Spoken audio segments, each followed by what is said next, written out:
Hello everyone नमस्कार जय जगन्नाथ मु ममता स्वागत करुछि आपण मानकु मो चैनल ओडिया घर चलणी को। आज हूँ पवित्र षठी ओषा तो आपण मानकु मो तरफ अनेक अनेक अभिनंदन। तो चलतु आज आम प्रस्तुत करवा घांट तरकारी जोटा कि 6 प्रकार पनीपरिया से मिसता है। ता सहित आपण मैंने बुट डाली हो गजामुग कि मुग भजा आ मटर जो कौन मंजी पकईकि आपरे। ये देखो जीरा अदा डालचीनी गुजराती आउ टमाटो ये सब को ग्राइंड कर देछि। एपटे मु चा टिके बसी देछि जेहेतु सकाळ समयटा एपटे वर्षा मध्य झिपरी झिपरी हेकि पडुछि। तो चलतु मु बारीपटा आपण मानको देखौछि जे बारीपट केते वर्षा आज दिन तमाम तो वर्षा लागी रहिबो। तो न्यूज रे मध्य देखौथिला 2 दिन धरी वर्षा प्रबल कचड़िबो। एठी देखंतु बारी हमर हेछि अमृत भंडा। तो मु डेक्ची रे प्रथमे दे देली तेल तापर टिके चीनी आ फुटिबा पई सोरिष फुटी सारिला परे एठी मोर देखंतु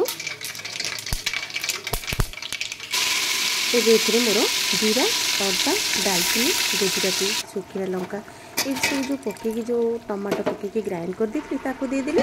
आ बुट को आगुरी भिजेकी रखी घंटाटे आगुरी बुट को दे देली। बुट टिके समय कषाईगला देखो विभिन्न प्रकार पनीपरिया को ऐड कर देली एवं लंका गुंड देली। दे सारा पर एबे लुण पकईदबा। ये देखो गोटा मुग भजा अच्छी सी भल भाव भिजी गलानी। आउ एबे देदेली गोटा मुग। एपटे देखो शाग 6 प्रकार शागर प्रस्तुत शाग को ये चुन चुन करके पूरा कटा हो जाइए। एठी 6 प्रकार पनीपरिया आउ टमाटो के देगी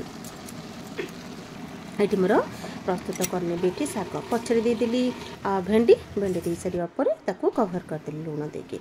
एटी मोर चकुली पिठा 6टी प्रस्तुत हम कहीं षठी माँ पूजा जहाँ भी आप पूजा करेंगे विशेषकर चकुली पिठा 6टा करके पूजा करा जाए।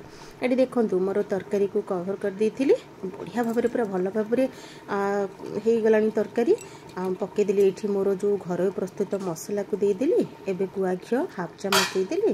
अब देखिपे तरकारीटा पूरा बहुत ही सुंदर भाव प्रस्तुत हो जाए।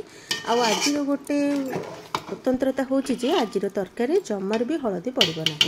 तो ये देखो तरकारी ये सुंदर भाव आउ बास्ना पूरा हो जाए। तो आपण मैंने जिते बड़े भी तरकारी करुवे से समय कौन करेंगे ना हो सारापर गरम मसला कि जहाँ भी पकई सारे गुआ घी टी ऐड करदे तरकारी बहुत ही टेस्टी हम। तो ये सीझा मटर पकई दी तरकारी ये मोर पूरा कम्प्लीटली बहुत ही सुंदर देखा जाउची। एबे चलतु शुणा षठी माँ महात्म्य। जय षठी माँ। सुजनी षठी ओषा कथा शुण श्रावण गला भाद्रव अमावास्या जीवा 6 दिन षठी घर है। साधव घर सासु बोहू को डाकी कहला आलो उठ आज परा षठी ओषा करिबो। नणंद भाउज दुहे जाई माटी 2 टोकाए आनिले घर लिपा हब। नणंद भाउज टोकाई खणती घेनी माटी आनिबा को गले। नणंद माटी गाड़िया उपरे बसीची भाउज माटी खोलुची। माटी खोलु खोलु खणतीटी नणंदर मुंडरे बाजिबारु से ढली पड़िला। नणंद को धरी भाउज कांदुची। सेई समय को षठी दुछाई विजे करुथिले। षठी देवी सेठाकु जाई साधव बोहू को पचारिले तू ये अगना अग्नि बनस्थ भितरे एकाकी काहेकि कांदु अछु। बोहू कहिला तुमे दियो कि देवता शुण आमे नणंद भाउज माटी नेबाकू आसिलु। माटी खोलिला बेले मो खणतीटी नणंदर मुंडरे बाजी जिबारु ए मला घर को जीवार बाट मु जानी नहीं एणु एठी बसी कांदु अछि। षठी दुछाई कहले आलो तो नणंद एही क्षण जीव मात्र मु जहाँ मागिबी तू देई पारिबो। भाउज कहिला तुमे दियो कि देवता मो नणंद जीले तुमे जहाँ मागिबो मु ताहा देबी। षठी दुछाई कहले तू जो 6 गोटी शिशु जन्म करिबो ताहा मते देई पारिबो। साधव बोहू कहला मो नणंद जीले मु निश्चय देबी। साधव बोहू को तेणिकी अनाओ कही फुओ फूल पानी धरी मुठाई मारिदे षठी देवी अंतर्ध्यान हेले।